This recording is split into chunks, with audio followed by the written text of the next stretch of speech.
अथ षण्णवतितमोऽध्यायः। कुम्भराशेः शतभिषा नक्षत्रस्य प्रथमचरणम्। शिव उवाच मथुरायां विशालाक्षी आभीरस्तत्र तिष्ठति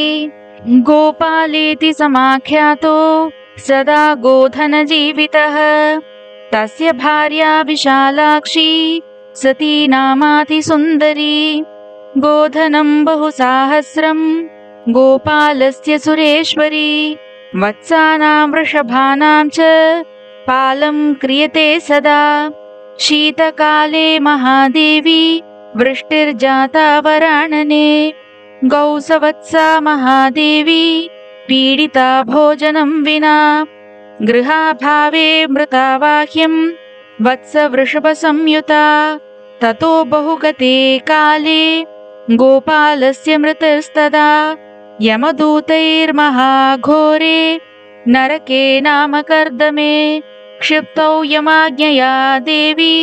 षष्टिवर्षसहस्रकम् नरकान् निःसृतो देवी भेकयोनिं ततो भवत् सरटस्य ततो देवी मानुषत्वं ततो भवत् धनधान्यसमायुक्तो व्याधिभिः पीडितः सदा अपुत्रत्वं ततो लेभे कन्यका जायते खलु निर्बीजं वृषभं तेन कृतं योगेन वै शिवे तेन पापेन भो देवी गर्भपातं पुनः पुनः तस्य शान्तिमहं वक्ष्ये शृणु देवी सुशोभने वसन्ते मासि वै कुर्यात् घटदानं सहस्रशः एकादशी व्रतं नित्यं वेण्यां स्नानं समाचरेत् दशवर्णां च गां दद्यात् शय्यादानं तथैव च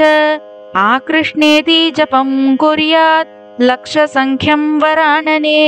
दशांशं हवनं तद्वन् मार्जनं तर्पणं तथा भोजयामास देवो वै ब्राह्मणं श्रोत्रियं शतम् पायसानेन खण्डेन घृतेन दधिना तथा एवं कृतेन सन्देहो ज्वरमोक्षः प्रजायते वंशवृद्धिर्भवेत् तस्य मृतवत्सा च पुत्रिणी काकवन्ध्या पुनः पुत्रं लभते नात्र संशयः इति षण्णवतितमोऽध्यायः।